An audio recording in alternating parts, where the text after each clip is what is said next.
Olá, tudo bem? Muito boa noite para você. Nós estamos chegando com mais um programa para levar até você a oportunidade de discutir sobre temas locais, estaduais e também, por que não, nacionais. E por que não também, como a gente já fez em algumas ocasiões, assuntos internacionais também. Por quê? Porque são assuntos, quando a gente coloca em discussão aqui no programa, são assuntos que têm repercussão geral. Acabam de alguma forma afetando a nossa vida no nosso dia a dia. Muito bem, nós estamos discutindo desde terça-feira passada, desde anteontem, essa ação policial que aconteceu no Rio de Janeiro contra o Comando Vermelho, essa facção que já tomou conta do país e está se expandindo cada vez mais, até lá no exterior também já alcançou com seus tentáculos. Por quê? Porque a gente tem receio de que isso possa, de uma vez por todas, ser incontornável, no sentido de que ninguém vai conseguir acabar com essas facções. Nesse momento, na verdade, a situação é essa. Está muito difícil acabar com essas facções, tanto o Comando Vermelho quanto o primeiro comando da capital e outras facções menos votadas, mas não menos importantes, porque de alguma forma elas atuam em qualquer que seja o espaço, elas estão atuando. O que fazer para isso, a partir desse episódio no Rio de Janeiro? É o que está sendo buscado pelo governo federal, de alguma forma, está sendo buscado pelo governador do Rio de Janeiro, Cláudio Castro, e por outros governadores também de direita, que nesse momento devem estar participando, estava anunciado, pelo menos nesse momento nada foi publicado oficialmente, mas estava prevista, esperada essa reunião de governadores de direita em torno de Cláudio Castro, que também é de direita, é do PL, para ver qual o rumo a ser tomado por esses governadores de direita, no sentido de que se discuta com mais propriedade, o que eles dizem, essa proposta de emenda à Constituição que pretende mudar muita coisa na segurança pública. Muito bem, de alguma forma a gente vai falar sobre isso na medida em que a reunião for sendo realizada e que as notícias forem sendo liberadas, a gente vai trazer aqui no programa. Mas no programa, de qualquer forma, a gente vai ter aquelas opiniões tradicionais para esse novo formato do nosso programa Boa Noite. Nós temos aqui dois convidados, como sempre, um de direita e um de esquerda, embora essa rivalidade seja considerada por muitos como burra, ou pelo menos a nomenclatura não esteja correta, mas enfim, são pessoas que têm tendências diferentes, ideológicas, e que vão expor os seus pensamentos para que você, telespectador, forme também o seu pensamento, a sua opinião sobre esses assuntos nacionais, mas que dizem respeito a todos nós brasileiros e goianos, que a gente quer saber como isso será combatido sempre aqui no estado de Goiás. Muito bem, começa apresentando nosso primeiro convidado, ele que é professor, historiador, advogado, Habib Tamia Badião Elias Merri, tem isso? Tem. A pronúncia correta é? Isso mesmo. É isso? Boa noite, professor, tudo bem? Boa noite. Boa noite, telespectador, do Márcio. Prazer estar com o senhor essa noite. Telespectador, hoje é um dia muito especial. Nós vamos discutir o que aconteceu no Rio de Janeiro, as visões de direita e esquerda, e você tira as suas conclusões. É fundamental. Com certeza, Nós temos que ter não só as conclusões, mas as convicções para que a gente cobre, seja lá de alguém de direita, alguém de esquerda, a solução para esses problemas. Muito bem, Badião já me ajudou a apresentar o nosso outro convidado, que também é professor, é oficial de reserva do Exército, já esteve aqui no programa algumas vezes também e volta hoje. Professor Márcio Manuel, tudo bem, professor? Boa noite. Tudo bem, muito boa noite. Paulo Pérez, boa noite ao professor Habib Badião. É uma honra estar com o senhor novamente. Já tive com o senhor na outra emissora na segunda, abrindo a semana e fechando a semana aqui. E abraçar o nosso telespectador da TV Brasil Central. Vem com a gente. É um programa didático, pedagógico, democrático e livre. Vem pra cá. E eu só não gosto dessa história de vocês ir para outra emissora. Tem que ser exclusivos. Nada disso, tá brincando. Todo mundo tem seu espaço, É outra emissora, nem sei qual é, mas é outra emissora que faz isso. Se tiver outras, eu vou achar muito bom, porque a gente não pode ficar navegando sozinho nesse mar tão perigoso que é o mar da política. Então, que bom que outras emissoras também tenham começado a fazer debates, Porque com isso a gente vai estimulando cada vez mais o nosso cidadão, o nosso telespectador, a se interessar pela política. E eu convido você, mais uma vez, meu telespectador, minha telespectadora, já de décadas, para que você me ajude a fazer o programa através do nosso nosso WhatsApp, que vai receber a sua opinião. Nosso WhatsApp 98200-3223. 98200-3223. Por favor, coloque seu nome no início da mensagem e onde você mora também. Ok? O programa é transmitido pela TV Brasil Central e também pela TV Assembleia Legislativa do Estado de Goiás. As duas emissoras que têm uma parceria muito boa, que tem dado grandes resultados, e está vindo aí de novo o Campeonato Goiano de Futebol, que é uma loucura, né, em termos de diversão, de entretenimento, e em termos de audiência também, né, que a Brasil Central transmite também junto com a TV Assembleia Legislativa. Você pode assistir o programa pelo nosso canal no YouTube, youtube.com/TV Brasil Central. Além de assistir lá o programa ao vivo, você manda também a sua mensagem, que a gente vai registrando aqui. Tá ok? Boa noite, já está no ar.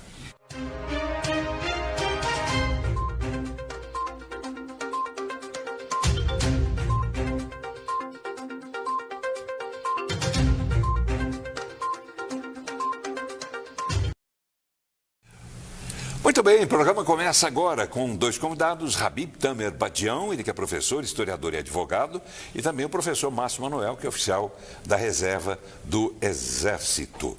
Muito bem, estava marcada e a gente tem notícia de que a reunião deve acontecer, se não estiver já acontecendo, porque nenhuma informação foi liberada até agora, mas a gente vai continuar antenado, focado para ver o que é que vai acontecer no Rio de Janeiro, onde governadores de direita estarão reunidos em torno de Cláudio Castro, governador do Rio de Janeiro, de direita do PL, no sentido de discutir o que aconteceu naquela cidade, ex-cidade maravilhosa, infelizmente, né? Já foi cidade maravilhosa, mas eu confesso, eu particularmente, tenho medo de ir lá. O senhor tem medo? Eu também. Tem medo, Badião? Na verdade, não. Não? O Rio de Janeiro é um desenho animado. Você tem as áreas que você pode andar e onde não pode andar. Onde pode andar lá, Badião? Não pode andar nas favelas. Nas favelas é proibido de entrar. Aliás, o Dino pode entrar sem segurança. Ele vai lá na Maré, sem segurança.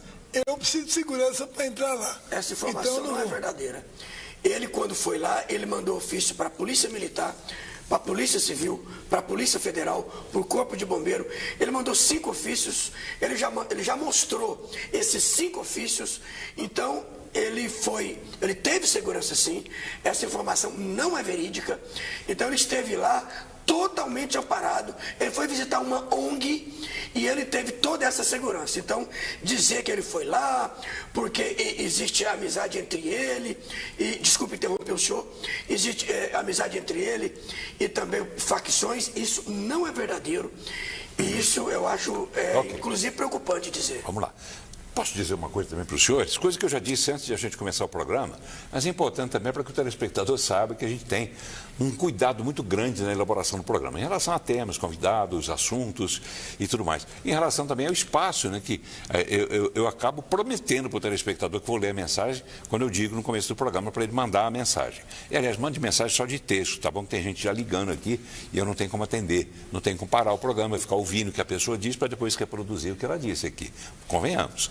Então, eu pedi aos dois convidados, como peço todos os dias para todos os convidados, para a gente ser bem objetivo, não é para dar tempo, inclusive, de eu ler mensagens do telespectador, porque depois eu fico com a dinamite na mão, porque eu chego em casa e fico mandando resposta, pedindo desculpa, olha, eu queria ter lido, mas não deu tempo. Os convidados falaram muito hoje, eu sempre falo isso, viu? Eu jogo a culpa em vocês. E é verdade, né?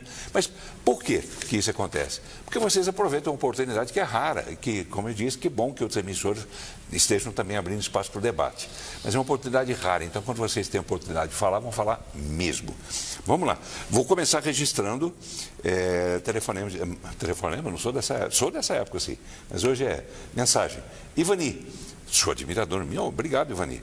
Amo os debates com debatentes de direita, sempre eloquentes e coerentes. Ela não fala aqui do esquerda, não, só fala de direita. Tem hora que é o contrário, a maioria das vezes. E ela pede o seguinte, por favor, traga um dia desses a Amanda, debatente da direita, sempre muito sábia. Amanda, a gente está convidando, mas ela está com uma pauta muito grande, muito extensa, e ela vive lá em Brasília. Raramente ela pode vir aqui. Mas vamos lá. Exercício de futurologia. Essa reunião, que estava prevista para começar agora, comecinho da noite. O senhor se arrisca a dizer, professor, o que é que o senhor espera? Porque lá estarão governadores de direita. De direita, são 6. E estabeleceu-se, quer dizer, Tarcísio alegou que não irá e ele vai participar via remota, né? Tá. Então... O presencial cai para 5. Isto. O governador Ronaldo Caiado está lá. Sim.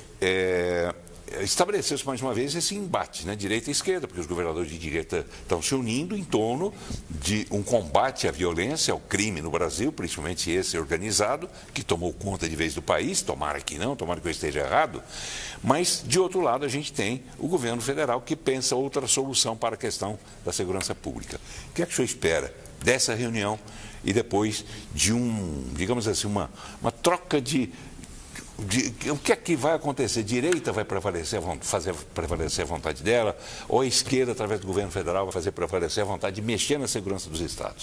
Tem 2 situações que devem ser analisadas. A primeira é que eu gostaria que não houvesse uma politização dessa tragédia. Nós estamos falando da maior tragédia humanitária no que se refere à operação militar do Brasil. Ultrapassou... E o senhor, não custa lembrar, é militar. Positivo, da reserva, do Exército Brasileiro, segurança do Brasil em nossas mãos. Superou a maior tragédia, que foi a chacina do Carandiru em 2 de outubro de 1992. Foi a maior, 111 mortos. Essa teve, então, 121. Esse é o primeiro detalhe. O outro detalhe é que se reúnem governadores para dar apoio e reunir-se em solidariedade, significa que não é uma coisa boa. Ninguém dá apoio e reúne em solidariedade quando é uma coisa boa. Se estão dando apoio e solidariedade, é porque não está legal. Não, a partir do momento que você tem uma operação com 121 mortes, sendo 4 agentes do Estado, significa que não era isso que era para acontecer. Então, eu quero, como eu te prometi, eu quero segurar aqui, e porque do tempo, estou muito preocupado com o tempo, e eu penso que a partir do momento que os governadores voltem atrás, porque o governo federal tem 1 ano que deixou lá a PEC da segurança pública. Mas os governadores pensaram, não, vão interferir na nossa liberdade dentro dos estados. Não é isso. Agora estão repensando. Então tem 1 ano que o governo federal deixou a PEC pronta, a PEC da segurança pública. E o Cláudio Castro, ele foi contra essa PEC da segurança pública e foi a favor da PEC da blindagem e a PEC da bandidagem, para vocês verem. Tá bom, uma coisa, outra coisa. Sim. Já dizia muita gente por aí. Mas vamos lá, professor Badian, esperar o que dessa reunião? Na verdade, os governadores reúnem para dar um apoio ao Cláudio, porque o Cláudio trabalhou sozinho nesse evento, pediu ajuda ao governo federal, recebeu as respostas absurdas. Em outras ocasiões ele pediu... Só tem que ser conduzido por um oficial da Marinha, ou oficial sei de onde. Conclusão. Mas, na verdade, os policiais estavam cumprindo ordens judiciais. Mais de 100 mandados de prisão na mão dos policiais civis e dos policiais militares. Isso agora, terça-feira. Terça-feira, eles estavam com mandato para cumprir. Quando eles foram chegando, os traficantes correram para dentro da mata. Até porque a informação de que haveria operação vazou. Isso. E esses traficantes, sabendo disso, estavam se retirando, inclusive em motos, para essa área da mata. A família deles também. Para não haver tiroteio no meio urbano, correram para dentro da mata. Agora, não foram para a mata para fazer piquenique. Foram para a mata armados, até os dentes. Então, o que aconteceu? Ninguém vai fazer um trabalho junto a uma baderna daquela sem um policiamento à altura. Então, 2.500 soldados, policiais, militares e civis fizeram um trabalho maravilhoso e, lamentavelmente, as mortes vieram. E se nós tivéssemos, em 88, na Constituição de 88, implantado a pena de morte para latrocida, estuprador, sequestrador e traficante, esses traficantes estariam sentados no banco de réus, julgados com ampla defesa. Ali não teve defesa nenhuma. Não tiveram defesa nenhuma. foram trucidados e agora nós estamos assistindo os órgãos de defesa humana, dos setores de defesa humana, questionando o ato policial. Tá bem, lembrando a você mais uma vez, eu quero ouvir a sua opinião, vou registrá-las mais uma vez aqui, 98200-3223, 98200-3223. Cadê aqui? Vou puxar. Pessoas dizendo que gostam do programa, coisa e tal. Gostaria, como é que é? Vamos lá. Meu nome é Urides, moro em Goiânia. Gostaria que o senhor, a pergunta é para o senhor, explicasse por que, depois que o Lula ganhou as eleições, houve aumento da criminalidade em todos os sentidos. Deixe-me ver aqui o nome, não colocou, mas eu vou buscar lá. Sim, colocou sim, eu disse o nome. Urides Caetano. Urides Caetano, primeiro detalhe, responsável pela segurança pública são os governadores. Então nós temos que parar de culpar o governo federal no que tange ao aumento da violência. O responsável pela segurança, se você sai com o seu carro, está lá fora lavando o seu carro, se você vai sair, é o governo dos estados, é a polícia militar prende, polícia civil investiga. Então não é do governo federal. É igual botar a culpa no governo federal pelo aumento da energia. Isso não é verdade. A ANEEL é uma autarquia, ela é independente. Quem aumenta, no caso aqui de Goiás, foi a Equatorial. A ANEEL, ela fiscaliza o contrato feito pelo governo com a Equatorial, no caso de Goiás. Então, se aumentou, aí é uma questão com o governo do estado. Mesmo porque os governadores, principalmente os de direita, não quiseram aceitar a PEC de segurança pública, onde o governo federal iria interferir. Tá bem, vamos lá. Opiniões de telespectadores. Carlos Augusto Pimentel, boa noite equipe técnica, todo mundo. Realmente, o trabalho do grupo é que faz com que a gente possa chegar na sua casa com essa qualidade toda. Manuel Ferreira, eu quero mandar um abraço para o Manuel Ferreira, telespectador, e ele está vendo aqui que tem um de esquerda, um de direita, como todos os dias tem. Mas o Manuel, não sei por que razão, não conheço pessoalmente, ele é um eterno insatisfeito, é esquerdista, tem boas coisas, mas tem uma coisinha que é irreversível, porque ele e uma meia dúzia falam isso também. Tem de direita, tem de esquerda, mas ele não gosta, mesmo assim não gosta. E é de esquerda. Ô Manuel, mas eu quero te agradecer muito, porque mesmo você não gostando, você assiste todas as noites, e todas as noites você manda mensagem, e eu vou registrar todas as noites, tá bom? Obrigado, viu? A Lília também mandando mensagem através do nosso canal no YouTube, que você pode participar também. Boa noite, Paulo. Felicidades. Olha, quem é que diz isso aqui? Deixa eu ver. José Francisco, lá embaixo ele colocou o nome. O Brasil, por enquanto, ainda não perdeu o controle da segurança, não. Agora, Rio de Janeiro, tudo indica que sim, infelizmente, que o governo, as autoridades competentes se unirem para fazer uma reforma seria, imagina... Só já aconteceu de policial prender... Não entendi, não. O José Francisco, bota uns pontinhos no meio das suas frases aí para a gente entender melhor. Vou ler de novo do jeito que você escreveu.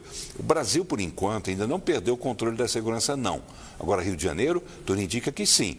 Infelizmente, que o governo, as autoridades competentes se uniram para fazer uma reforma séria. Imagina só, já aconteceu de policial prender um bandido 35 vezes, o bandido já tinha matado 20 pessoas. Por que isso acontece? É porque não fica preso. Enfim, é o tal do enxugar gelo, né, que os policiais dizem, né? Não adianta nada. Que mudança, professor Badião, o senhor faria nesse momento tão cruel na vida do Brasil em relação à questão de segurança pública? Eu sempre defendi e continuo defendendo a pena de morte. O Brasil precisa implantar a pena de morte que tem nos países muçulmanos, tem na China, tem nos países, quase todos os países do mundo, onde a ordem prevalece e a defesa do cidadão inocente é feita pelo Estado.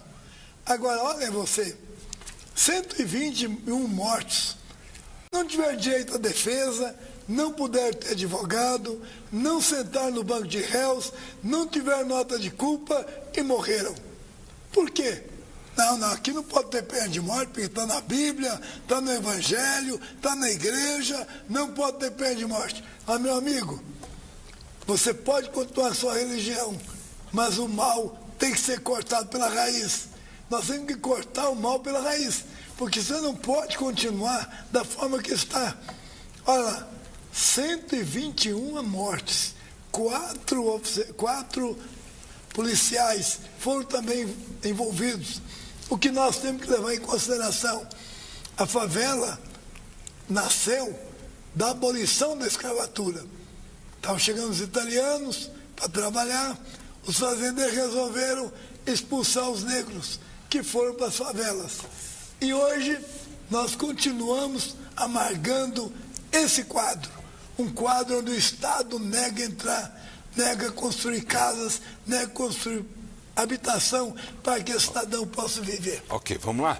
Vamos colocar deputados também nessa história, né? Porque esse assunto do Rio de Janeiro acabou repercutindo em geral, no Brasil inteiro, claro. E dentro da Assembleia Legislativa do Estado de Goiás, deputados estaduais também falaram sobre essa questão. A gente vai ouvir o deputado Amaury Ribeiro, vai ouvir a doutora Zeli, que inclusive tem um depoimento interessante sobre questão de segurança, ela que já foi assaltada com arma na cabeça 3 vezes, e também um deputado que é interessante que a gente ouça, porque ele veio de lá do Rio de Janeiro, conhece bem a realidade do Rio de Janeiro, a terra dele.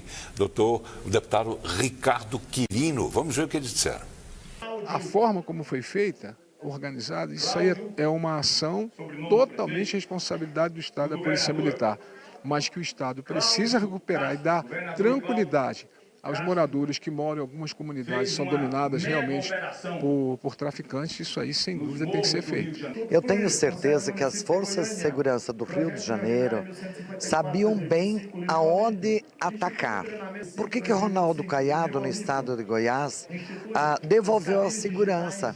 Ele não devolveu só no estado, principalmente no entorno de onde eu venho, que já foi considerado a cidade mais violenta desse país. Eu mesma já fui assaltada 3 vezes com arma na cabeça. Eu reagi. Hoje eu ando tranquila. Isso não quer dizer que não possa acontecer novamente, né? Mas 3 vezes, praticamente seguida, bem na época onde era considerado violento.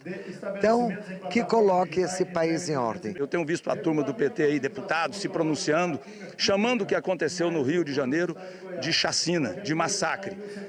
Eu acredito que eles estejam preocupados não é com os mortos, mas sim com os votos que a turma do PT perdeu aí com essa mega operação. Então, parabéns, sinto muito, não foi uma operação muito bem sucedida, porque nós perdemos aí 4 heróis que tombaram nesse combate. Mas tenho certeza que eles cumpriram a sua tarefa, como prometeram, defendendo aí as pessoas de bem desse país e do Rio de Janeiro. Ok, quero ver sua opinião também, telespectador. Vamos lá, Operação Militar não pode. Tem uma mensagem aqui que veio de quem? Do telespectador Clésio Cunha. Obrigado, Clésio. Vamos lá.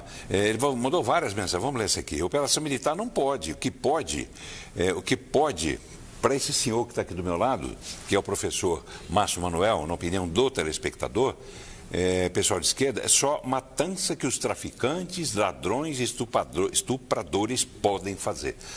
Quer dizer, é aquela história, né? O senhor defende também esse tipo de gente, ao invés de defender o povo comum? Claro que não. Isso é mais uma falácia da direita. Não existe isso. Eu quero que esse telespectador me informe uma fala, um vídeo, um pronunciamento de alguém. Como você disse, isso é coisa da sua cabeça. Isso é coisa dos grupos de WhatsApp de vocês, onde... E com tantas outras falácias, um vídeo que fala um pronunciamento de alguém defendendo estuprador, alguém defendendo traficantes de armas, de seres humanos, de órgãos. Isso não existe. E eu gostaria de... Mas Lula defendeu. Agora. Não, aquela fala dele... Ele disse que o traficante é vítima do usuário.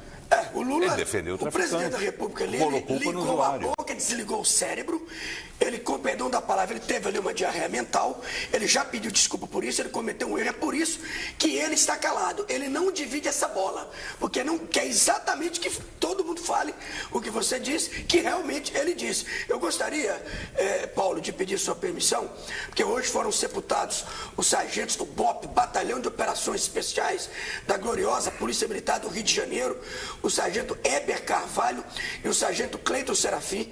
Eu gostaria de, simbolicamente, ao invés de 1 minuto de silêncio, fazer 5 segundos de silêncio em homenagem a eles. Aí.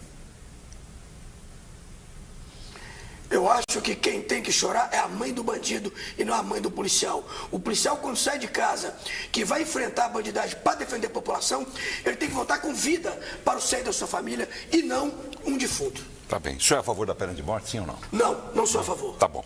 Vamos lá? Vamos colocar no assunto também a ministra dos Direitos Humanos, Macaé Evaristo, porque ela teve uma reunião com familiares no Rio de Janeiro, de vítimas, né? Eu não sei exatamente com quem, mas diz que está empenhado em garantir uma perícia independente para averiguar as circunstâncias dessas mortes nessa ação. E chamou a mega operação de, aspas, tragédia e, aspas, fracasso. Vamos ouvi-la. Essa operação foi um fracasso. É inadmissível uma operação para combate ao crime organizado, que é o que nós defendemos, não usar inteligência para garantir a sua efetividade. Ninguém tem o objetivo de matar as pessoas.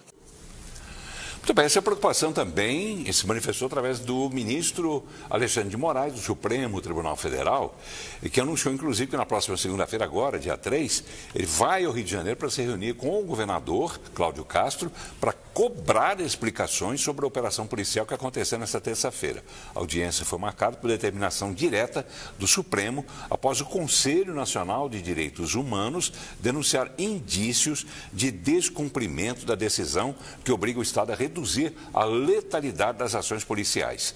Muito bem, antes de ouvir os senhores aqui no estúdio, você também telespectador, eu quero ver uma pessoa que já participou aqui do programa, aqui no estúdio, e eu pedi até para que essa pessoa participasse, porque ela trabalha com a questão de direitos humanos, você já veio na tela, ele que é professor de direitos humanos, e o nome dele é Marajá João Alves Filho. Tudo bem, professor? Boa noite. Como é que o senhor vê essa preocupação, tanto de Alexandre de Moraes quanto da ministra dos Direitos Humanos? Afinal de contas, está se defendendo do lado certo nessa questão ou não? Boa noite, professor. Boa noite, grande Paulo Berengues. Aproveito para cumprimentar o professor Badião, também o professor Márcio Manuel, pessoas que a gente tem grande consideração e respeito. Muito bem. Em relação a essa fala da ministra, Paulo, a gente fica muito entristecido, porque essa fala dela, na verdade, é uma fala com caráter político, não tem nada a ver com caráter técnico e, inclusive, a seriedade que tem que ser dada à questão da segurança pública, né? Fazer de conta que está defendendo direitos e não citando outras partes, por exemplo, ela não fala que a polícia, as forças de segurança do Rio de Janeiro, foram cumprir mandatos judiciais. Ou seja, ali não era só forças de segurança, era o governador a mando do Poder Judiciário, com mandados expedidos e certificados ali pelo Ministério Público. Então, o que eles estavam fazendo é cumprindo a lei, cumprindo a justiça.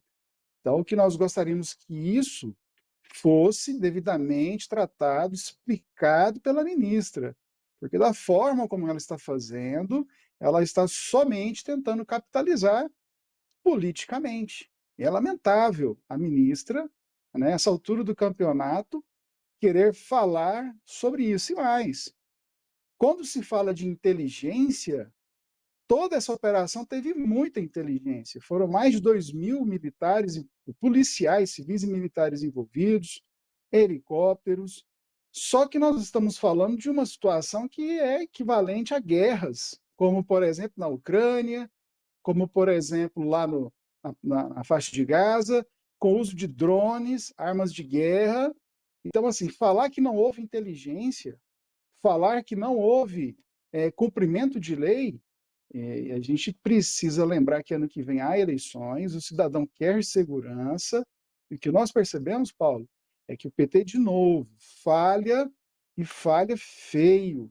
Por quê? Porque nos estados governados pelo PT, salvo raras exceções, o que predomina a violência, como o nosso governador colocou agora, recentemente no Ceará, aonde o governador do Ceará, que é do PT, está lá permitindo que o Comando Vermelho tome as casas das pessoas e, ao invés da polícia ir lá e garantir, né, o direito de propriedade, vai lá fazer uma escolta para o cidadão tirar os seus móveis e entregar o seu móvel de bombejada para o crime. Professor, o senhor está chegando agora, mas o senhor já esteve aqui, eu sempre peço para os convidados, me permita aqui, e fazer só uma observação. Sua fala é pertinente, beleza, tal, mas o tempo vai embora. Nós temos 3 aqui no estúdio, mais eu somos 4, para a gente ser mais rapidinho, porque tem também o telespectador, daqui a pouco tem que chamar um link também lá da cidade de Rialma. Então, vamos dar uma corridinha. O senhor vai continuar com a gente, por gentileza, mas espere só um minutinho que eu quero ouvir aqui no estúdio a opinião do professor Habib Tamer Badião. Professor, a ministra dos Direitos Humanos e também o ministro do STF, Alexandre de Moraes, indo ao Rio para ouvir o governador. Como é que o senhor vê isso tudo? Ninguém tem que enfiar o nariz na operação do governo do Rio de Janeiro. Eles estavam cumprindo ordens judiciais. Mais de 100 mandados de prisão. Ora, cumprir ordem judicial é obrigação do Estado do Rio de Janeiro. Eles estavam cumprindo ordem. Só que chegaram lá, os vagabundos, os imorais, estavam armados de fuzis. Receberam a polícia a bala. Se quer que o policial entregue flores para eles? Não. Policial foi cumprir mandado. Nem o Alexandre de Moraes, muito menos ministro, tem que enfiar o nariz nisso. Isso é um trabalho do governo do Estado do Rio de Janeiro, cumprindo mandados judiciais. E é normal um ministro, um juiz, fazer o que o Alexandre de Moraes vai fazer, ele indo lá no local ali do evento, vamos chamar assim, para apurar aquele fato? Isso é competência dele? O senhor que é advogado, me explica, por favor. Não é competência porque ele é um juiz revisor. Tinha que ter um processo para ele revisar. Agora está tomando atitudes de governo. Isso é errado. Como assim? Atitude de governo? Ele está instaurando um processo. Isso é atitude de governo? Nunca, é claro. Ele está tomando atitude de governo. Quem podia fazer isso era o Ministério Público, os partidos políticos, nunca o juiz. Então, o papel do juiz é revisão. Isso é ilegal? Claro que é ilegal. É inconstitucional? É inconstitucional. E ele cuida de Constituição? Ele que deveria defender a Constituição e não defende. Muito bem. Professor Márcio Manoel. Brasil. Paulo, 2 situações rapidamente antes de eu fazer a sua pergunta. Primeiro, o governador Cláudio Castro, ele falou há 2 meses atrás como representante da Polícia Federal lá no Rio de Janeiro. Não é assim que funciona. Um governador, para ter tropas ou do Exército ou da Marinha Aeronáutica do seu estado, ele tem que fazer uma comunicação ou para o presidente, vice-presidente ou ministro o Ricardo Lewandowski, que é o ministro da Segurança Pública. Da Justiça e Segurança Pública. Então, isso tem que ficar claro. Não foi isso que ele fez. E outra, não foi falado quando seria. Ele chegou a mencionar, mas não disse quando seria. Então, é impossível resolver. Outro detalhe. Para o Tenente Marajá, eu vou dar um exemplo de inteligência. A governadora Benedita da Silva, ok? 2002. Você lembra, Paulo, do Elias Maluco que matou o jornalista Tim Lopes?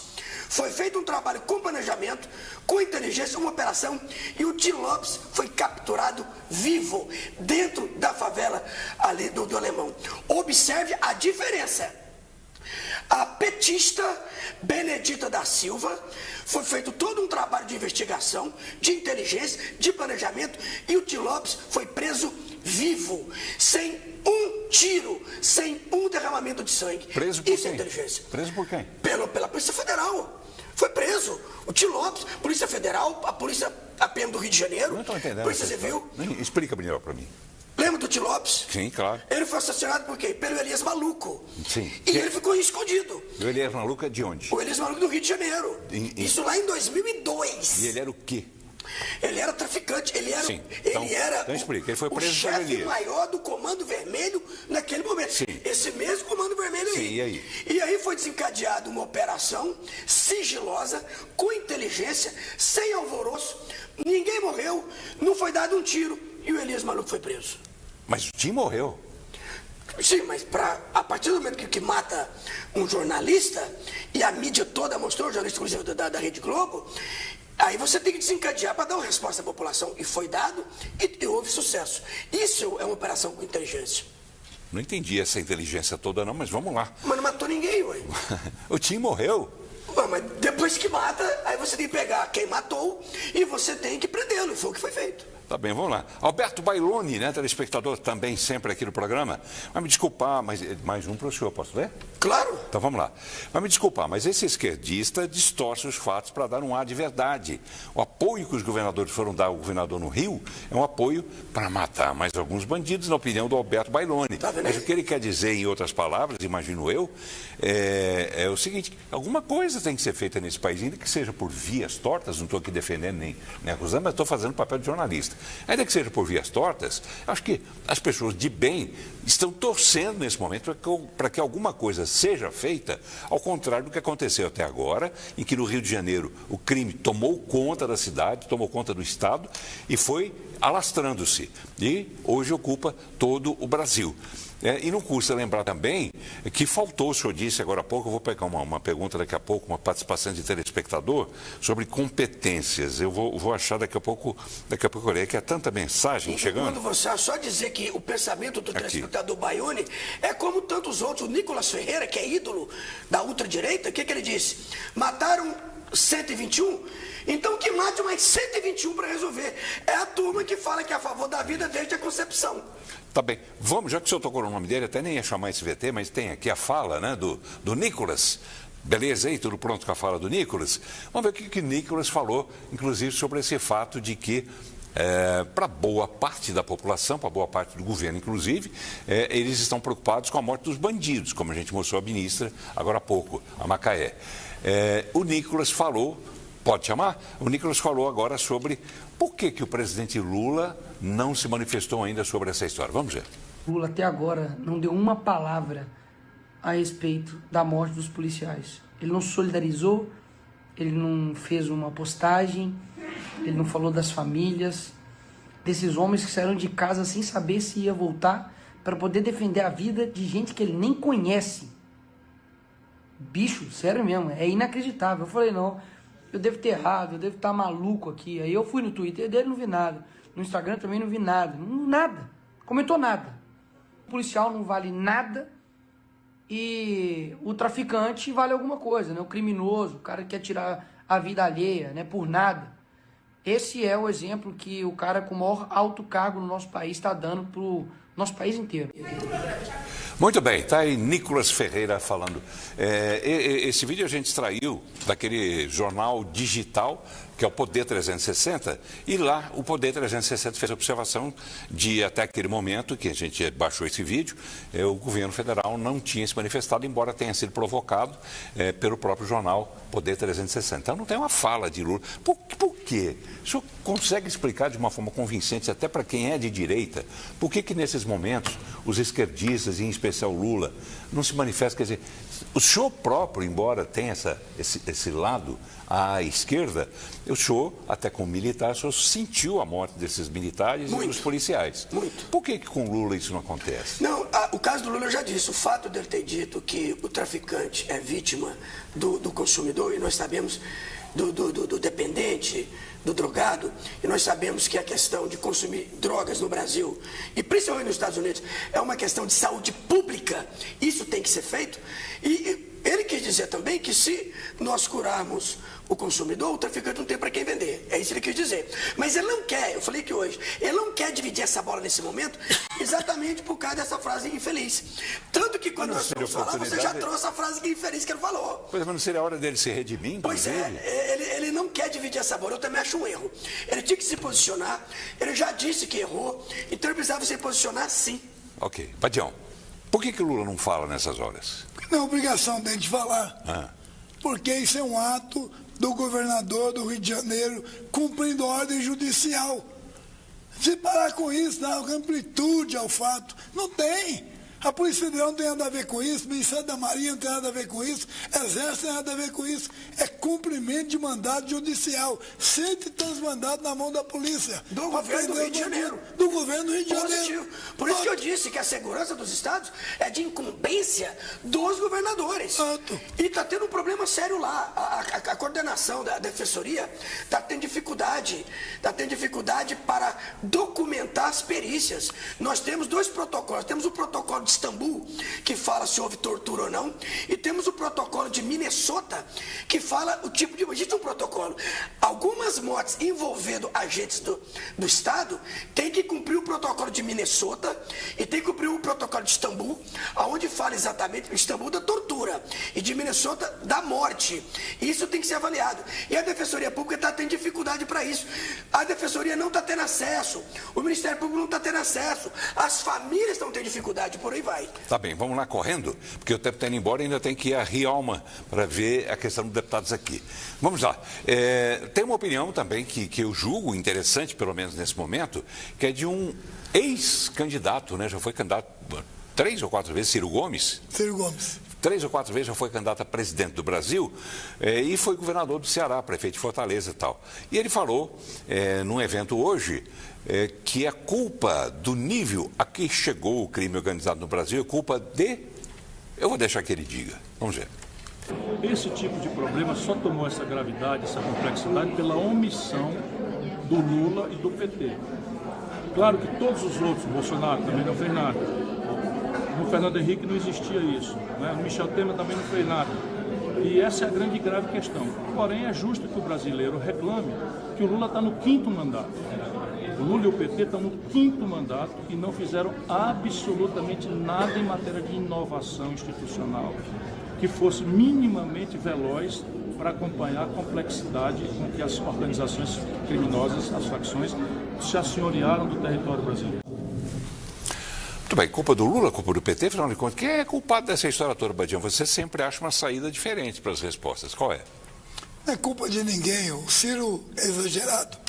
O problema é o seguinte, se a juíza decreta o despejo de 30 famílias numa área invadida, aí o Lula tem que manifestar? Não tem. É ato do Judiciário de Goiás, do Judiciário do Rio de Janeiro. Isso aconteceu. E para quem está dando amplitude política para isso? É amplitude política. Quem é que está dando essa amplitude? Não tem. Quem é que está dando essa amplitude? Nós aqui? A imprensa toda. Por isso que eu lamentei a politização dessa tragédia. Ué. Mas quem começou a politizar? E outros estão dizendo aí dos 117 mortos. Quem garante que os 117 tudo são bandidos? Nós não sabemos. Não houve ainda. Não saiu um nome para, consequentemente, concomitantemente, pegar um CPF e saber quem é essa pessoa. Então tem que tomar cuidado. Quem fala no microfone tem que tomar cuidado. Nós não podemos influenciar pessoas negativamente, falando mentira. Nós não sabemos quem são essas pessoas. Tá, em momento algum eu disse que são bandidos. Claro. Eu disse, nunca. Tá. Mas é interessante, porque por via oposta, esse raciocínio seu, quer dizer, quem garante que todos são bandidos? Mas e quando os bandidos matam os inocentes? Pode ter algum culpado no meio também? Agora pergunto, Paulo. Não vai ser essa pergunta também? Quer dizer, deixa eu te responder. Tinha um culpado, mas o resto, ninguém preocupa quando quem é morto é o cidadão comum, que não é bandido. O pessoal saiu da favela. Sim. E foi para a mata, armado de fuzil. Morro da Misericórdia, armado de fuzil, a maioria deles. Foram passear, fazer piquenique, coisíssima nenhuma. Foram resistir à ordem de prisão que o judiciário deu. Então tem que meter bala neles, não tem conversa. E lá se fez ali, se montou ali, digamos, o tal do muro do BOP. Positivo. BOP, que é o Batalhão de Operações Especiais. Ficaram encurralados. Ficaram encurralados. Na medida em que o pessoal daqui foi encurralando e empurrando esses que estavam fugindo, eles foram indo em direção, muito provavelmente sem saber, em direção a esse pessoal que já estava lá em cima, formando esse batalhão, esse muro do BOP. E foi onde houve troca de tiros e aconteceu o que aconteceu. Entretanto, do Morro da Misericórdia, ou Morro da Fé, vieram 61 corpos. Só que são 121 corpos. Então nós tivemos também confronto na área urbanizada. Na mata. E quem garante? Não. 61 corpos vieram da mata. Sim. Como são 121 corpos, então teve conflito também na área urbanizada, junto com a população, junto com o comércio. E quem garante que ao ver o confronto ali na área urbanizada, pessoas de bem, trabalhadores, também não pensaram, eu vou correr para a mata. Porque o bicho está pegando aqui, eu vou correr para mato. E lá não tem inocente, também morreu. Não sabemos. Temos que esperar as investigações. Simples assim. Claro, vamos esperar, como a gente está fazendo. Aliás, eu vou chamar daqui a pouco, porque já temos a fala aqui do governador do Rio de Janeiro, o Cláudio Castro, que falou com a imprensa logo depois de ele sair do local do evento onde houve a reunião com os outros governadores. Mas antes, vamos até aqui pertinho não, nem tão perto assim, mas muito mais perto do que o Rio, vamos até Rialma, aqui no interior de Goiás, onde vai acontecer nesse final de semana mais uma edição do programa Deputados Aqui. E a repórter, boa repórter, Michele Rosa, está por lá e conta pra gente os detalhes do que está sendo preparado. Oi, Michele, boa noite. Boa noite, Paulo. Boa noite a todos que estão nos assistindo. Olha, nós estamos exatamente no município de Rialma, no Vale do São Patrício, e eu vou mostrar para vocês onde nós estamos. Nós estamos na Praça 7 de Setembro, que é onde vai acontecer a 25ª edição do programa Deputados Aqui, uma iniciativa da Assembleia Legislativa de Goiás, justamente para levar o parlamento para perto da população, né, da comunidade. Olha, aqui atrás de mim, vocês podem ver que a estrutura está quase, viu, Paulo? 100% montada, quase 100% pronta. Aqui atrás, olha só, eu fiz questão de me posicionar exatamente nesse local, Paulo, porque é aqui que vai acontecer um dos serviços mais procurados, mais aguardados, o exame oftalmológico, né? Quem aí estiver precisando fazer um exame de vista, quem estiver enxergando o mundo aí um pouco embaçado, é só procurar o evento que vai estar sendo feito, sim, os exames de vista. E tem uma notícia boa, Paulo, porque quem vier sair com óculos em mãos, essa entrega será feita de forma gratuita. Bom, esse exame, esse serviço em especial, ele acontece um dia antes do evento, tá? Então, a partir de amanhã, quem estiver aí precisando, é só procurar aqui a Praça 7 de Setembro, que já vai conseguir retirar a senha para poder fazer o exame. Outro serviço muito aguardado e que também começa a partir de amanhã é a castração de animais e gatos, lembrando, machos. Esse serviço, cedinho, é só vir aqui com o seu animalzinho que você consegue retirar a senha. Por fim, Paulo, eu não podia deixar de falar, né, de um dos serviços, me arrisco a dizer, mais emocionantes do evento, que é a entrega das escrituras, né, de casas a famílias que são beneficiadas pelo projeto de regularização fundiária. Essas famílias também recebem em mãos, saem daqui do evento já com essa garantia da moradia digna e de tirar aí um peso das costas. Muita gente fica emocionada porque são anos tentando regularizar a moradia, mas não conseguem. E aí, a partir do evento, elas conseguem, então, resolver essa pendência. A gente continua aqui na praça, a gente vai acompanhar toda essa movimentação, inclusive a partir de amanhã, Paulo, porque eu vou voltar durante a programação para mostrar para vocês como é que está esse andamento de toda essa ação aqui desse mega evento. Paulo. Ah, que legal, Michele. Obrigado pela participação. Excelente, né? E eu disse na redação, viu? Antes de vir para cá, falei, Michele está lá, ela é ótima. E tá aí para todo mundo ver. Excelente trabalho, Michele. Parabéns, viu? Parabéns. Você está com aquele menino agora, né? Como é que ele chama? Como é que é? Eu não entendi. Repete, Paulo. Você está participando de um programa que é bastante visto também no Brasil. Como é que se chama? Léo Dias? Ah, gente, o programa do Léo Dias é o Jornal dos Famosos, Paulo. Isso. Mas ainda bem que a gente tem você aqui com a gente também, né, Michele? Ele roubou você de nós, mas a gente vai deixar. Tá bom? Grande abraço, Michele. Obrigado, viu? Vamos lá. Temos agora a fala do governador do Rio de Janeiro, Cláudio Castro, que, saindo do encontro que ele teve com outros governadores de direita, falou com a imprensa. Vamos ver o que ele disse. Essa reunião, a princípio, um primeiro ponto de solidariedade ao Rio de Janeiro, foi muito bacana, diferente do que achavam por aí, uma reunião onde pouquíssimo falamos de outros, pouquíssimo politizamos, mas falamos de uma ideia de uma segurança pública. Foi muito bonito ouvir na fala do governador, dos governadores, a preocupação com o nosso povo, a preocupação com a vida daquele cidadão que sai para trabalhar às 5 da manhã, que fica querendo garantir a segurança de sua esposa, de seus filhos, ou daquela mãe que sai para trabalhar. Aqui não é e não foi uma ideia do que fazemos para nós, mas a nossa capacidade de fazermos pelas pessoas, nossa capacidade de gerar uma sociedade livre. E essa foi a tônica do que nós conversamos ali, e desde já eu agradeço os governadores nesse tempo de pressão, desse tempo onde a gente sabe que as críticas vêm, umas pertinentes, outras não, mas com sabedoria e maturidade a gente vai conseguindo vencê-las. Muito bem, esse foi um trecho apenas da fala, né, do governador do Rio, e você viu ao lado dele o governador de Goiás, Ronaldo Caiado. Estavam lá também o governador de Santa Catarina, Jorginho Melo, de Minas, Romeu Zema, do Paraná, Ratinho Júnior, e a vice-governadora do Distrito Federal, Celina Leão. Tarcísio de Freitas, de São Paulo, iria participar apenas remotamente. Me informa que a nossa produtora, também grande produtora, grande jornalista, a Heloísa Caos, que de caos não tem nada, ela tem de solução, nada de caos, né? Ela disse que daqui a pouco a gente vai ter também mais uma fala, não sei se é do governador Ronaldo Caiado, mas ela me diz daqui a pouco, eu chamo para que você possa ouvir também, tá ok? Ela botou ali, abriu a porta, mas não falou nada. É ele, não? É o governador. Caiado?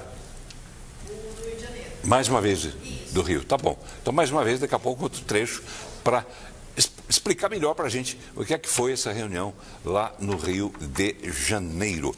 Agora, uma coisa interessante, eu quero ver você, Badião, porque Lula sancionou nessa quarta-feira uma lei que promove mudanças na legislação para fortalecer o combate ao crime organizado e ampliar a proteção de autoridades e servidores públicos envolvidos nessa área.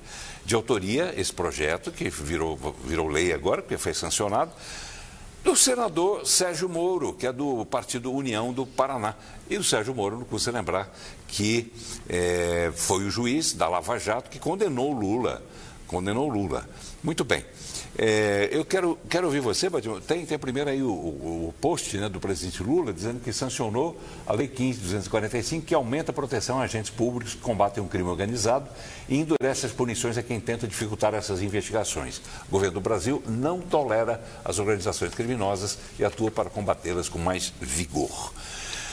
Você se imaginou, você frequenta muito os vários ambientes mundiais, você se imaginou ali ao lado de Lula sancionando essa lei que foi apresentada por quem colocou ele, para ser bem claro, quem colocou ele na cadeia. E agora ele não teve outra solução a não ser aceitar esse fato e sancionar uma lei para, inclusive, se escudar no sentido de dizer que o governo está preocupado realmente com o combate à criminalidade. Tem alguma coisa a ver? O político nessa hora não tem sentimento nenhum. Lula tem mostrado à comunidade um estadista. E como estadista, Lula não poderia deixar de escrever com envolvimento de servidores num crime. Tem que estar escrito na lei, viu, Paulo Bering? Se não tiver na lei, não tem como condenar. Então, essa lei amplia a obrigação do servidor público de se proteger contra os atos traficantes que estão hoje acontecendo no Brasil. Então, é muito importante que a lei esteja em vigor para que sejam punidos os servidores que se envolverem em atos de traficantes, de quadrilhas e assim por diante. Lula mostra mais uma vez ser um estadista. Tá bom, vamos falar um pouco mais sobre a Assembleia Legislativa, porque hoje aconteceu a última sessão ordinária do mês de outubro. Projetos aprovados e comentários também sobre essa operação policial no Rio de Janeiro. Reportagem da Mona Lisa Carneiro, outra grande repórter que a gente tem na nossa equipe. Vamos ver. Aberta pelo presidente da Assembleia Legislativa, deputado Bruno Peixoto, a última sessão ordinária do mês foi movimentada. A recente operação policial no Rio de Janeiro foi destaque durante a sessão. Da tribuna, o deputado Amaury Ribeiro ressaltou o trabalho feito no Estado contra o crime organizado. Pela primeira vez, eu quero fazer essa fala e quero tirar o meu chapéu ao governador do Rio de Janeiro, Cláudio Costa, pela hombridade, pela coragem, por ter desafiado o governo federal, que não quer que se combata o crime nesse país, porque eles gostam e defendem bandidos, ladrões, traficantes, estupradores, porque não querem a pena de morte para esses canalhas. Também da tribuna, o deputado Hamilton Filho ressaltou a importância do projeto do governo aprovado na Casa sobre o fundo rotativo da UEG. Os recursos vão ser utilizados nas pequenas despesas da universidade. Esse valor era de R$50 mil para o campus central e de 30 mil para as demais unidades. E foi aumentado, um projeto de autoria do governador do estado de Goiás, que eu quero cumprimentar, passando para R$70 mil. Isso, presidente, dá mais condições para que cada diretor de unidade possa fazer pequenos reparos, fazer frente a pequenas despesas, que certamente acontecem todos os dias. E entre discussão e votação, o plenário aprovou projetos parlamentares e da mesa diretora da Assembleia. Destaque para o projeto da deputada Rosângela Rezende, que institui o programa Virada Ambiental como política pública para a compensação de gases de efeito estufa. O plenário aprovou ainda a matéria que denomina 3 ranchos no sudeste goiano como a capital da pesca esportiva. Legal. Ainda na Assembleia Legislativa, o presidente Bruno Peixoto recebeu hoje a visita de uma delegação da Comissão de Agricultura e Desenvolvimento Rural do Parlamento Europeu. A comitiva, composta por cerca de 30 representantes, está em missão oficial no Brasil e visitou a Assembleia Legislativa. Você vai ver agora. O presidente da Assembleia Legislativa, Bruno Peixoto, recebeu a visita de uma delegação de deputados da Comissão de Agricultura e do Desenvolvimento Rural do Parlamento Europeu. A visita da comitiva aqui em Goiás faz parte de uma série de compromissos no Brasil com o governo e o setor privado. Durante a reunião, o presidente do Legislativo goiano apresentou o trabalho que a casa tem feito em prol da sustentabilidade, destacando investimentos e aprovações de projetos ligados à agricultura e à pecuária, e o compromisso rígido na legislação para garantir produtos de qualidade e alto padrão em Goiás. Os representantes da comitiva destacaram a importância da visita em Goiás, que vai servir para preparar discussões sobre o acordo Mercosul e União Europeia. Nós queremos, com este acordo União Europeia-Mercosul, beneficiar os consumidores, garantindo a qualidade dos produtos. A mesma coisa dos produtos que vêm da Europa para o Brasil. Portanto, este equilíbrio que nós queremos não é só exigir aos brasileiros, os europeus têm também que cumprir com a parte deles. O secretário de Relações Internacionais da Alego, Michel Magu, participou da reunião. Ele destacou o intercâmbio entre a União Europeia e o Mercosul e a valorização do poder legislativo goiano como interlocutor de políticas públicas. É uma visita que traz também os resultados desta casa para o Brasil, para o Centro-Oeste e, com certeza, sendo Goiás destaque na criação de novas leis, de internacionalização e, principalmente, de diálogo com os parlamentares, com os pares de outros países, como é receber 11 parlamentares da União Europeia. Após a reunião, a comitiva conheceu as dependências da Assembleia Legislativa, passando pelo plenário Iris Rezende Machado. E muito obrigada por podermos estar também neste parlamento, neste estado, porque para nós é realmente muito importante e muito obrigada por esta discussão aberta. Que legal, né? Mais um registro, né, de uma visita interessante. Tem que ter esse intercâmbio, né, Badião? Você que viaja mundo, é importante que as pessoas vão, as pessoas venham e se troque informação, aquela coisa toda. É importante porque a verdura brasileira é a melhor do mundo. A couve é a melhor, o alface é o melhor, o tomate é o melhor. A Europa não tem a verdura que o Brasil tem. Estão vindo aqui agora para estudar, para aprender com o brasileiro como produzir verdura à altura da comunidade europeia, porque a verdura deles é horrível, perde a verdura brasileira. Você já experimentou? Claro. Está sempre lá, né? Visito sempre Londres, visito sempre Genebra e vejo que há uma diferença muito grande entre o tomate de Genebra e o tomate de Goiânia. Tá bem, telespectadores participando, estamos chegando no final do programa, mas vamos lá. Tiago mandou a seguinte, cadê? Ih, perdi o Tiago agora. Deixa-me ver aqui, onde é que ele foi parar? Aqui, achei. O Tiago. Boa noite, me chamo Tiago. Não, Tiago, você eu já li, então cadê? Ah, sim. É que ele botou uma outra participação lá. Ele pergunta para mim, Paulo, qual dos dois debatedores aí, afinal de contas, é de esquerda? Não tem diferença. Tem diferença sim. Tem diferença. O professor Badião, ele é centro, né? Ele é um centro-esquerda, mas apesar que ele tem algumas... Confere?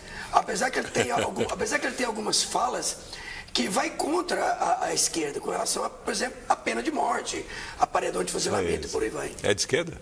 Eu Ou é de acho direita? que a pena de morte tem que ser implantada no Brasil para nós corrigirmos todos esses males do PCC, do Comando Vermelho e da bagunça que está o país. Tá bom, vamos lá. Hoje o programa acabou sendo bagunçado no bom sentido também, porque a gente foi para o interior, foi para não sei onde. Bem produtivo. E nós vamos agora, imagino eu, para casa, né, de um outro convidado que a gente teve aqui no programa, e vai ter muitas vezes, assim como os senhores, ele que é professor de Direitos Humanos. Professor, me desculpa, Marajá João Alves Filho, é o nome dele, tá? Marajá João Alves Filho. Desculpa, o senhor acabou ficando meio escanteado hoje, peço perdão, mas foi importante aquela participação sua falando sobre a história dos direitos humanos lá no Rio de Janeiro. O que é que o senhor pode acrescentar para a gente encerrar o programa? Então, rapidamente, só dar uma resposta para o meu amigo professor Márcio Manuel, quando ele comparou o caso do Elias Maluco. Primeiro, fazer a busca e apreensão de uma pessoa só é diferente de cumprir mais de 100 mandados. Segundo aspecto, né? O Rio em 2002 não era o Rio de 2025. Meu amigo Márcio, depois eu vou trocar uma figurinha com você pessoalmente. Verdade, né? Maravilha. Situações bem diferentes. Professor, quer encerrar com alguma coisa? Uma conclusão que o senhor pode ter ainda aqui rapidamente sobre esse episódio do Rio de Janeiro e possíveis consequências para o Brasil inteiro. Muito bem, Paulo. O que nós precisamos agora definir é entender para onde o Brasil vai com esse governo federal. Queremos combater o crime ou não? Nós temos estados muito bem governados que estão fazendo bem o trabalho de casa. E o telespectador, o eleitor, sobretudo, está vendo. Ou seja, ano que vem, 2026, se o PT perder as eleições, depois não reclama. Eu acho que o grande ponto agora é vamos levar a educação a sério. Goiás aqui é uma referência nacional. Se eu fosse o Lula, chamaria o nosso governador Ronaldo Caiado para ensinar como é que faz, né? Então, lamentamos essa discussão de tentar criminalizar quem, por lei, tem que fazer cumprir, né, as regras, né? Acreditamos que reprimir isso aí, trazer a normalidade de volta no país como um todo e resolver os problemas. Então, não só com segurança, mas com educação, saúde, enfim. Esse talvez seja o recado, Paulo. E é o que o nosso trabalhador, que o nosso cidadão quer. Um país seguro, um país do futuro. Tá bem, professor, muito obrigado mais uma vez, viu, pela sua atenção e sinta-se escalado já para vir aqui agora nos próximos dias mais uma vez aqui ao programa. Boa noite para o senhor. Tá bem, vamos chamar rapidamente também, a gente sabe que o tempo já está estouradinho em 3 minutos, eu peço ao pessoal que vai entrar com o TBC News daqui a pouco, mas eu não posso deixar de chamar mais uma vez a fala do governador do Rio de Janeiro, Cláudio Castro, após essa reunião que ele teve com os colegas governadores também de direita, e ele vai anunciar uma novidade que a gente imagina esteja dando em primeira mão, que é a criação do tal Consórcio da Paz. Vamos ver o que é. Faremos um consórcio entre estados, no modelo de outros consórcios que existem, para que nós possamos dividir as experiências, soluções e ações do combate ao crime organizado e da libertação do nosso povo, para que possamos compartilhar ajudas, para que possamos, nesse consórcio, discutir estratégias e começaremos. A ideia que eu propus que a sede desse consórcio seja no Rio de Janeiro. Faremos uma reunião posterior, mandando para os outros governos que queiram fazer parte. E a ideia desse consórcio é, nas nossas competências estaduais, que a gente possa dividir e somar. dividir experiências, dividir soluções e somar, sobretudo, ajudas práticas. Muito bem, tá aí. A gente espichou um tostãozinho, né, o programa, mas há tempo de ouvir uma novidade que certamente vai ser manchete, já está sendo manchete em outras emissoras nacionais, inclusive. É a criação desse consórcio. Em relação a esse encontro, naturalmente que nos programas de amanhã, nos jornais da TV Brasil Central amanhã, você terá mais detalhes, inclusive com fala do governador Ronaldo Caiado. Eu quero agradecer rapidamente ao professor Márcio Manuel, professor oficial da Reserva do Exército. Obrigado por ter vindo. Eu que agradeço, é sempre uma honra quando a sua equipe entra em contato comigo. Não é um convite, é uma intimação, vem com todo prazer. Obrigado. Não precisa vir debaixo de vara. Não, vem com toda a honra. Vamos estar do seu lado, que eu sou seu fã desde criança. Desde pequenininho? Desde pequenininho. Tá bom. Habib Tamer Badião, professor, historiador, advogado. Obrigado por ter vindo. Obrigado a você, telespectador. Uma boa noite. E voltem, vocês vão voltar logo nos próximos programas. E para encerrar aqui, só essa opinião curtinha aqui do Elvis Preves Vieira, é telespectador. E ele é, olha só, é o quê? Policial. Olha é aí. sargento. Sargento? Sargento da Polícia Militar. Sargento Elvis. Ele tem opinião que bate com a opinião do professor Badião. A pena de morte tem que ser implantada mesmo no Brasil. É um assunto para a gente discutir nos próximos programas. Obrigado a você, telespectador. Um grande abraço a todos vocês. Tchau. Mulheres, vocês não estão sozinhas. Nós, do Progressistas, aprovamos o aumento de pena para os crimes contra as mulheres. Nosso secretário de Segurança, Guilherme Derrite, criou o maior programa de proteção à mulher do Brasil. Expandiu as delegacias de defesa da mulher, lançou o aplicativo SP Mulher Segura com o botão do pânico e a cabine lilás, com atendimento por mulheres policiais especializadas em casos de violência doméstica. Você, mulher, venha para o Progressistas.